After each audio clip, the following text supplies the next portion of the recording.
오늘 여호수아서 3장 7절부터 14절까지 말씀으로 내 삶의 중심이라는 제목으로 하나님 말씀 나누겠습니다. 드디어 이제 요단을 향해 이스라엘 백성들이 행진을 합니다.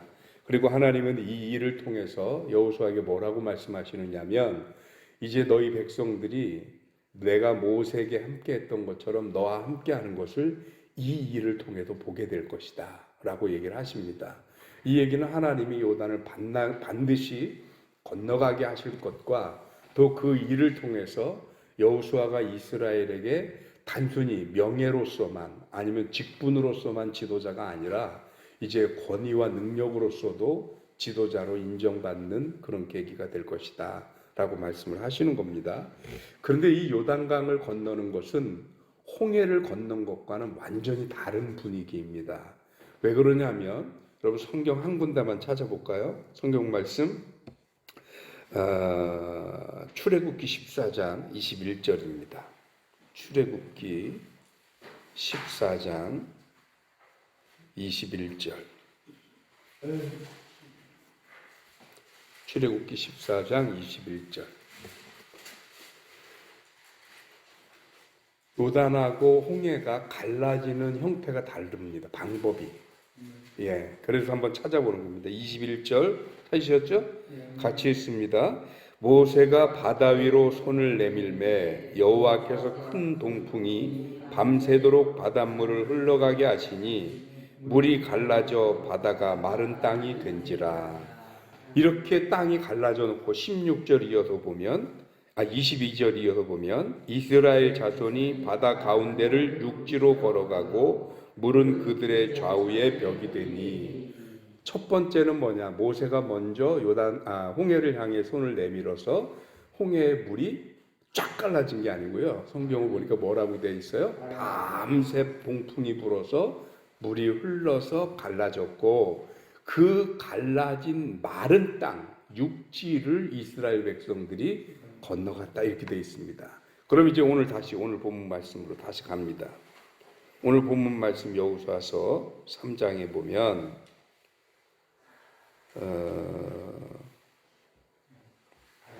오늘 본문 말씀 보면 13절 봅니다. 13절 같이 봅니다.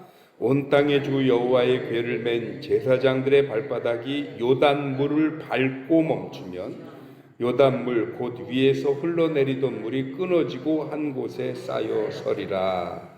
그 밑으로 좀 더 내려가시면 17절입니다. 17절 같이 읽습니다. 여호와의 언약궤를 맨 제사장들은 요단 가운데 마른 땅에 굳게 섰고 그 모든 백성이 요단을 건너기를 마칠 때까지 모든 이스라엘은 그 마른 땅으로 건너갔더라. 15절 한 군데 더 봅니다. 요단이 곡식 거두는 시기에는 항상 언덕에 넘치더라. 궤를 맨 자들이 요단에 이르며 궤를 맨 제사장들의 발이 물가에 잠기자. 물이 아직 안 빠진 상태죠. 그런데 거기에 물가에 발이 잠기자 물이 빠지기 시작을 한 거죠. 이게 다릅니다. 갈라놓고 건너느냐, 아직 안 갈랐는데 건넜느냐. 왜 그러셨을까? 제가 이것 때문에 제가 하루 전에 항상 이 말씀을 읽고 묵상을 하면서 도대체 이거는 성경에 나와 있으니까 그랬었구나. 그리고 여기 계신 분들도 이미 관심 있게 설교를 들으시기만 하셨어도 홍해 갈라진 거는 갈라지고 이스라엘이 건넜고, 또 요단강은 아직 안 갈라졌는데 발을 딛게 하셨고, 이게 다르거든요. 왜 그러셨을까? 제가 고민하고 묵상하고 또 자료를 찾아봤어요. 그런데 어떤 주석에도 안 나와요, 그 이유가. 그런데 지금 우리가 창세기부터 쭉 지금 새벽 예배 강의를 해오잖아요.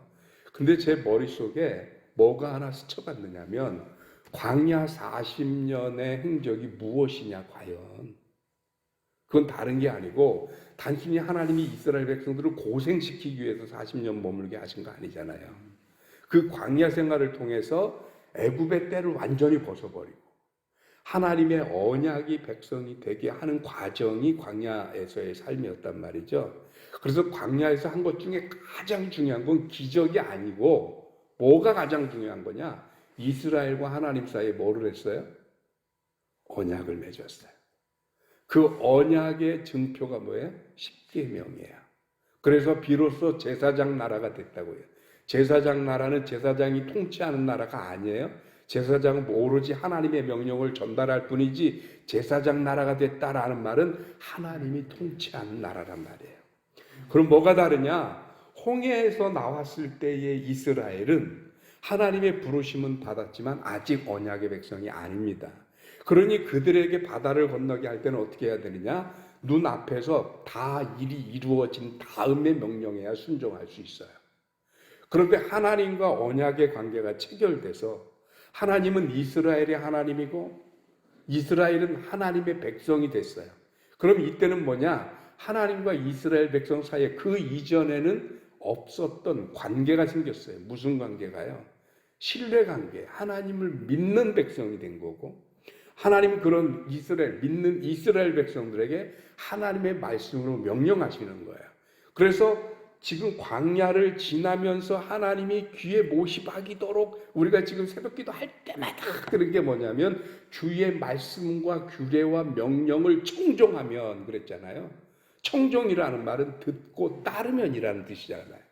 그러니까 하나님의 말씀을 믿고 의지하고 따르면 그대로 될 것이다 를 40년 동안 훈련해 놓은 거란 말이에요. 그러니까 요단강은 다 갈라지고 나서 명령하니까 이제 가도 되나 보다 가는 게 아니고 하나님이 가라고 명령하시면 이미 하나님을 믿는 백성들이기 때문에 하나님과의 관계가 형성됐기 때문에 아직 갈라지지 않았어도 하나님이 명령하셨으니까 믿고 순종하는 거예요. 그러니까 그때 발을 디디면 요단강은 믿음으로 가는 사람 앞에서 열려지는 강인 거예요. 이게 차이더라고요. 이게 제 개인적인 의견일 수 있어요. 왜냐하면 아직 학계에 이런 자료가 없어요. 자료가 그냥 제가 묵상하니까 그렇게 느껴진 거예요. 그런데 제가 묵상해놓고 나서 무리가 아니다 이건. 이 의견에 무리가 되지 않을 것 같다는 생각이 들었어요. 왜 그러냐? 요단강을 건널 수 있는 사람은 하나님이 명령하신 그 말씀, 오늘도 여호수아에게 하나님 뭐라 그래? 이스라엘 백성들에게 내 말을 전해라 그러잖아요. 내 말을. 하나님은 항상 말씀으로 하시는 분이었어요. 세상을 창조하실 때도 말씀으로 있어라 생겨라 그러면 생겼단 말이죠.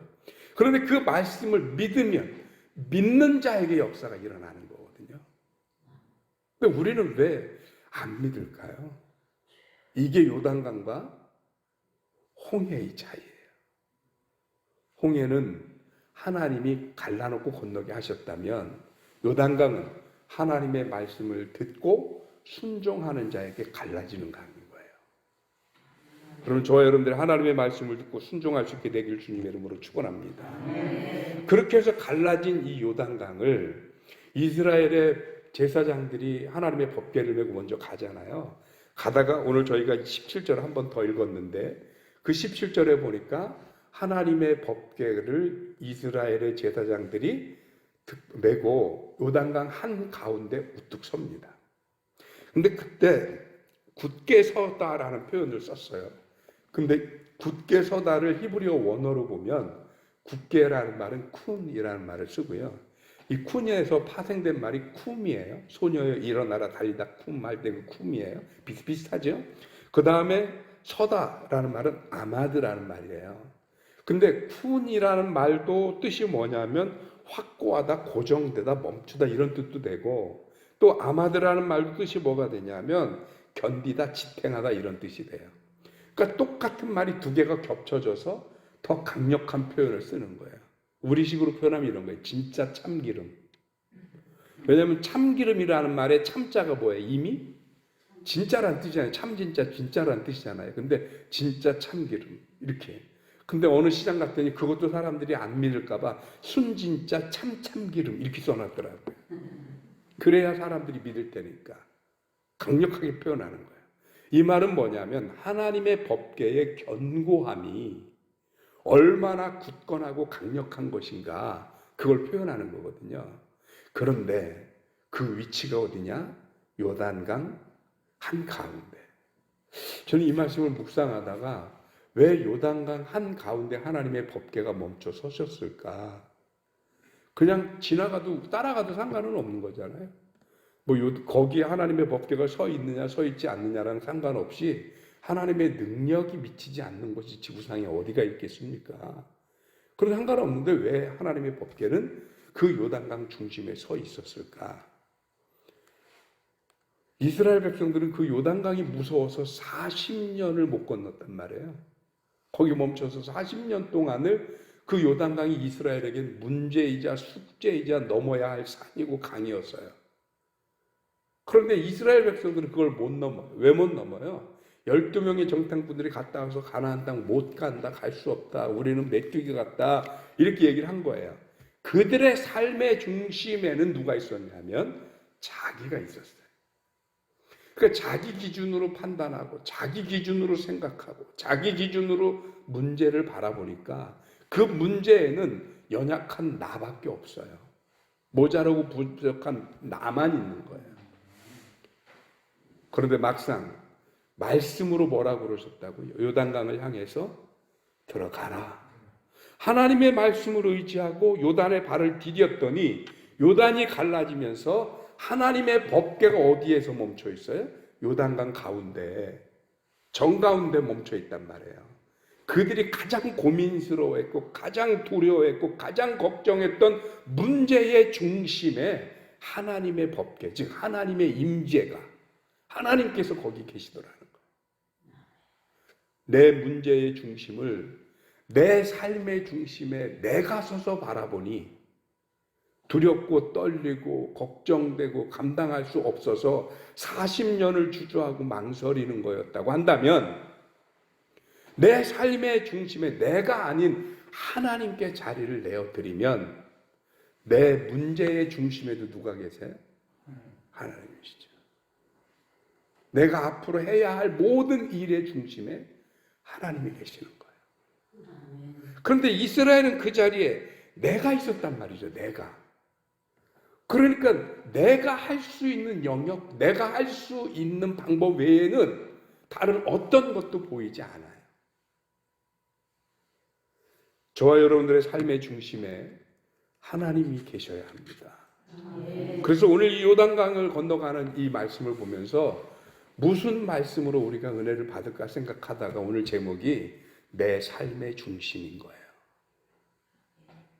이스라엘 백성들은 지금 요단강을 건너 가나안 땅으로 들어가는 초입에 서 있는 게 아니고요. 오늘 이 요단강을 건너면서 배우는 게 뭐냐면, 그래, 우리들의 삶의 중심에는 항상 누가? 하나님이 계신다. 지금 이거를 요단강을 건너가면서 보고 확인하는 거예요. 앞으로 가나안에서 살아가는 날 동안 여기 거론한 수없이 많은 족속들과 전쟁하고 싸우고 정복하고 정착하는 그 모든 과정에서 이스라엘이 잊지 않고 기억해야 하는 것이 있는데, 우리들의 삶의 중심에는 항상 하나님이 계셔야 한다. 이게 확인되고 이게 믿어지고 이게 내 삶에서 느껴지면 이스라엘은 실패한 적이 없고요, 패배한 적이 없어요. 근데 그 자리를 잡고 내가 가서 앉아 있으면 이스라엘은 그때마다 번번이 실패하고 번번이 패배했습니다. 내가 그 자리에 있는 것이 되게 좋을 것 같아요. 왜? 내 맘대로 하는 거니까, 내 의지적으로 결정하는 거니까. 아, 나의 인권은 어디로 갔어? 이렇게 생각할지 모르겠어요, 현대적 개념으로. 그러나 그만큼 내가 그 자리에 서서 내 맘대로 내가 주도권을 잡게 되면 내가 할 수 있는 것 이상의 것은 아무것도 못하는 겁니다. 그런데 그 자리에 하나님이 계시면 내가 할 수 있는 범위, 그 수십 수백 배의 능력이 하나님과 더불어 우리에게 생겨질 수 있다는 겁니다. 그래서 내 삶의 중심은 사실은 내 자리가 아니에요. 내 삶의 중심은 누구 자리에? 하나님과 평생 동행하시는 저와 여러분들이 되시기를 주님의 이름으로 축원합니다. 기도하겠습니다. 하나님 고맙습니다. 크신 은혜 주셔서 오늘 귀한 말씀 통하여 우리들의 삶의 중심에 누가 자리를 해야 하는지를 분명하게 깨닫습니다. 내 인생이 내 맘대로 사는 것 같아 보이지만, 그러나 이 땅에 존재하신 분도 하나님이시고 나를 인도하시는 분도 하나님이시며 나도 해결하지 못하는 문제의 중심에 쓰셔서 주저하고 머물러 망설이는 우리를 향해 일어나라고, 건너가라고, 행진하라고 명령하시는 분도 하나님이신 줄 믿습니다. 그 하나님 의지하고 내 삶의 중심에 하나님 모셔서 하나님 오늘 내게 말씀하시는 그 말씀 의지하고 이제 홍해를 건너는 것이 아니라 요단을 건너는 성도의 입장에서 문제가 해결되어 가는 우리들이 아니라 하나님의 명령 의지하고 발을 내디뎌 그 문제 앞에 대들고 나갈 때 하나님 능히 그 문제를 해결하시고 넘어설 수 있도록 인도하심을 믿습니다. 오늘 사랑하는 든든히 서가는 교회 성도들이 그 말씀 듣고 저들의 문제의 중심을 향하여 내 삶의 중심을 향하여 나아가는 하나님의 백성들 되게 하여 주시옵소서. 예수 그리스도 이름으로 기도하옵나이다. 아멘.